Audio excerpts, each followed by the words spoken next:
Baik, Assalamualaikum warahmatullahi wabarakatuh. Alhamdulillahirrabbilalamin. Salatu wassalamu ala asrafil anbiya wal mursalin wa ala alihi wa sahbihi ajma'in. Rabbi israh li sadri wa yassir li amri wa hlul 'uqdatam min lisani yafqahu qawli. Baik, malam hari ini kita akan kebetulan saya mendapatkan tugas untuk menyampaikan tentang stigmatisasi ya kepada para pejuang dakwah. Jadi label ya. Tentunya labelnya label yang negatif. Nah, ini ada sejarah yang kembali terulang. Ada kisah Al-Walid bin Al-Mughirah dan asbabun nuzul turunnya surat Al-Mudassir ayat 11 sampai 26. Jadi upaya stigma negatif yang digencarkan oleh musuh-musuh Islam tentunya, pertama dalam dunia politik kita biasanya kenal yang namanya black campaign atau kampanye hitam. Kemudian dalam dunia selebritis atau dunia debat, ILC dan lain sebagainya, kita juga pernah kenal gitu dalam namanya pembunuhan karakter. Dalam dunia sosial media bahkan kita pun kenal istilah buzzer ya.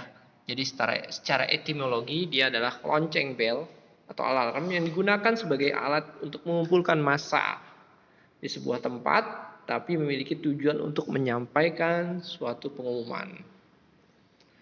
Jadi buzzer ini dalam konteks media sosial adalah orang yang mempromosikan, mengkampanyekan atau mendengungkan sesuatu, baik itu produk atau isu tertentu melalui sebuah postingan di akun media sosialnya. Zaman Nabi Muhammad SAW, media penyampaian informasi, penggiringan opini atau framing, juga penyebaran berita bohong atau hoax adalah selalu melalui syair. Jadi para penyair-penyair yang handal ini dan terkenal di penjuru adalah mereka yang bisa mengendalikan opininya. Kala itu belum zamannya media sosial. Maka banyak para pendengung itu, mereka itu followernya banyak. Di antara tujuannya adalah meyakinkan publik terhadap topik, produk atau tokoh yang dikampanyekan.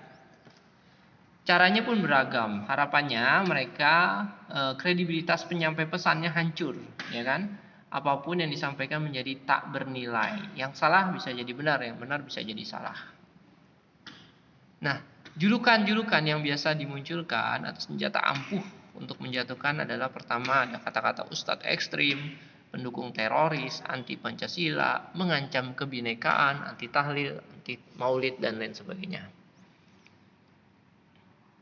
Nah, stigma negatif ini kurang lebih begitu ya. Dia merupakan cara halus juga ada yang dimainkan untuk menghadang dakwah para ulama.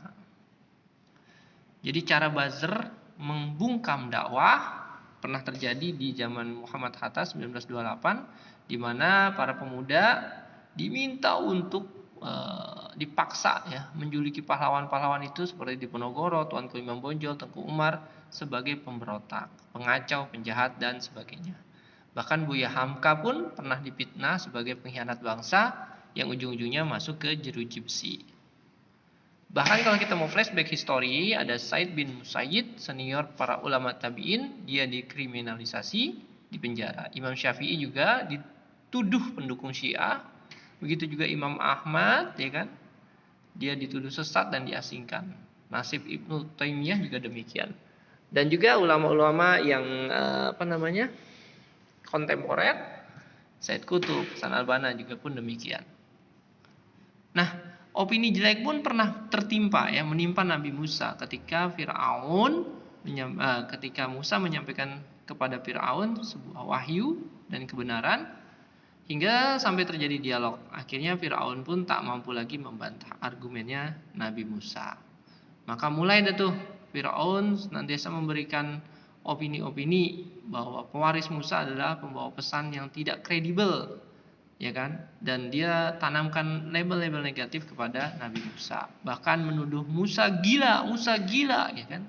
Untuk menghilangkan pengaruhnya terhadap rakyatnya atau umatnya saat itu.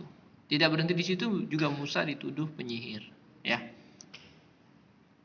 Nah, zaman Nabi Muhammad ini lebih seru lagi. Zaman Nabi Muhammad SAW, media penyampai, penggiring opini dan lain sebagainya, dan yang seperti tadi buzzer itu ada nih salah satu tokoh buzzer terkenal, ya.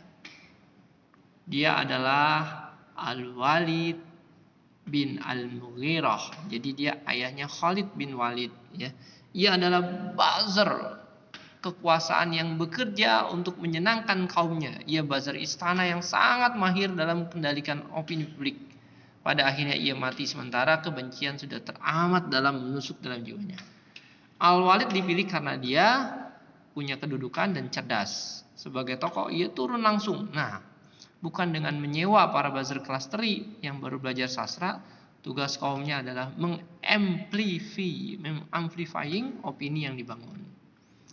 Jadi dia bukan buzzer bayaran. Jadi zaman Nabi Shallallahu Alaihi Wasallam para pendengung ini tampil bukan hanya yang memiliki pengaruh, semisal pengaruh di media sosial seperti sekarang ini, tetapi benar-benar memiliki kualitas dalam karya sastra. Penyair kawakan. Ya, sungguh sih ya. Ini Quran itu sebenarnya juga kayak sajak ya. Kalau kita lihat ya ayyuhal muddatsir kum fa'anzir wa rabbaka fakabbir, belakangnya ir. Kalau enggak abasa wa tawalla an ja'ahul a'ma, ya belakangnya a gitu. Sama juga ya ayyuhal muzammil qumil laila illa qalila nisfahu aw inqus minhu qalila aw zid alaihi warattilil qur'ana tartila. Semuanya mat iwat mulut belakangnya. Ya, jadi kayak sajak. Syair itu indah ya. Nah, Quran juga demikian. Nah, kedudukan yang tinggi di kaumnya dan memiliki kecerdasan yang melebihi orang kebanyakan. Itu para buzzernya. Ia bukan pencari nasi bungkus, ya, buzzer bayaran. Nah, maka turunlah surat Al-Mudatsir. Kenapa bisa turun? Nanti kita lihat. Nah, ini surat Al-Mudatsirnya.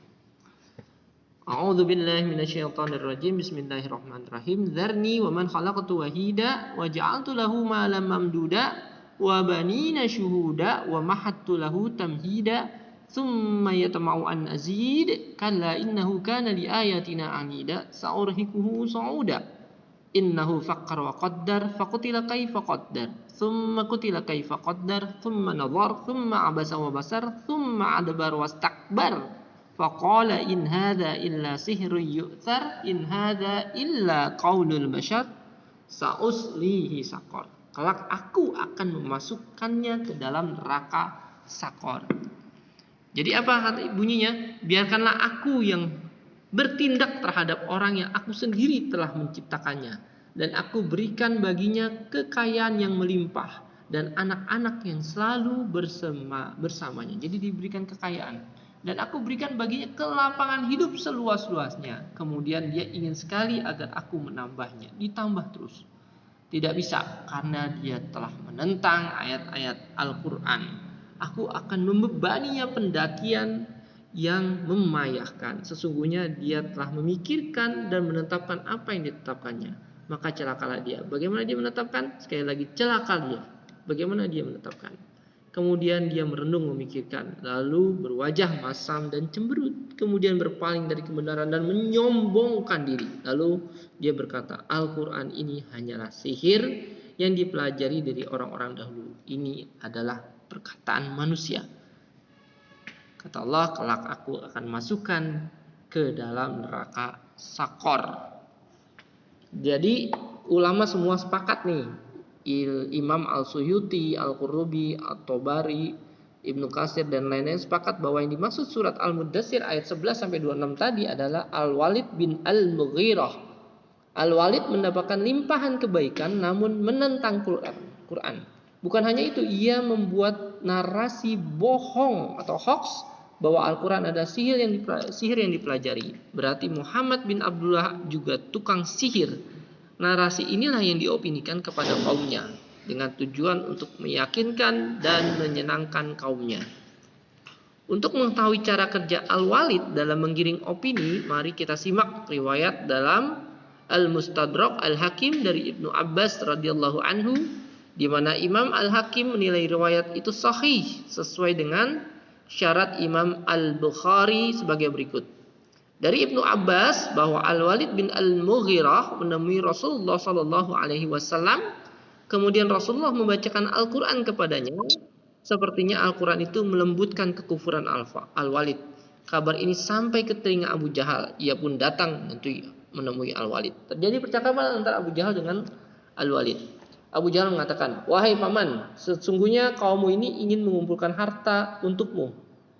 Kata Al-Walid, "Untuk apa?" "Untukmu, karena engkau datang menemui Muhammad menentang ajaran sebelumnya, yaitu ajaran nenek moyang. Al-Walid bin Al-Mughirah pun berkata dengan menanggapinya, orang-orang Quraisy semua tahu kalau aku termasuk orang yang paling kaya di antara mereka. Ucapkanlah suatu perkataan yang menunjukkan kalau engkau mengingkari Al-Quran atau engkau membencinya. Itu kata si Abu Jahal. Ya. Lalu Al-Walid mengatakan lagi, apa menurutmu yang harus kukatakan pada mereka? Demi Allah, tak ada di tengah-tengah kalian orang yang lebih memahami syair Arab daripada aku. Tidak juga pengetahuan tentang rajas dan qasidahnya yang mengungguli diriku. Tapi apa yang diucapkan Muhammad itu tidak serupa dengan ini semua. Juga bukan sihir jin. Demi Allah, apa yang ucapkan Al-Quran itu manis, memiliki talawatan kenikmatan, baik dan ucapannya yang diterima jiwa. Bagian atasnya itu berbuah, sedangkan bagian bawahnya begitu subur. Perkataannya begitu tinggi dan tak ada yang mengunggulinya, serta menghantam apa yang di bawahnya. Lalu kemudian Abu Jahal bersikukuh agar si Al-Walid itu mengatakan sesuatu yang berbuat bohong. Ya, kaummu tak akan ridho kepadamu sampai engkau mengatakan sesuatu yang buruk tentang Al-Quran itu. Baiklah, jika demikian tinggalkan aku sendiri. Aku mau berpikir dulu, kata si Al-Walid. Setelah berpikir-pikir, kemudian Al-Walid berubah. Lalu 180 derajat. Al-Quran ini benar sihir yang dipelajari. Muhammad mempelajarinya dari orang lain. Nah, dengan demikian turunlah surat Al-Muddatsir ayat 11. Allah turunkan dari ayat 11 ini dan beberapa ayat seterusnya bercerita tentang Al-Walid bin Al-Mughirah yang divonis akan mendapatkan azab yang pedih. Ya. Nah, jadi kebohongan-kebohongan lanjutan nih setelah Al-Walid melakukan kebohongan tadi. Orang-orang Quraisy kebingungan dengan narasi yang dibuatnya sendiri karena mereka harus membangun kebohongan lanjutan. Ya. Mereka tidak mengetahui apa yang seharusnya mereka katakan. Semua perkataan mereka batil. A'udzubillahi minasyaitonirrajim. Unzur kaifa darabu lakal amsal fadallu fala yastati'una sabila. Lihatlah bagaimana mereka membuat perumpamaan-perumpamaan terhadapmu. Karena itu mereka menjadi sesat dan tak dapat lagi menemukan jalan yang benar. Al-Isra ayat 48. Ya, itu karena sudah bohong jadi berpikir keras gimana caranya melakukan kebohongan berikutnya. Agar kekuasaan tuh merasa senang dengan penguasa, senang dengan dia. Ya, sebenarnya Walid ini orang cerdas. Ya, beda dengan buzzer kekuasaan lainnya di hari ini. Jadi nggak ada atau tidak sedikit dari mereka yang bodoh bahkan dungu, sehingga narasinya acap kali menelanjangi kebohongan dan menimbulkan masalah baru. Akhirnya aib Al-Mughirah dibongkar. Ibnu Abbas tak ada yang disifati dengan aib-aib seperti ini kecuali Al-Walid bin Al-Mughirah.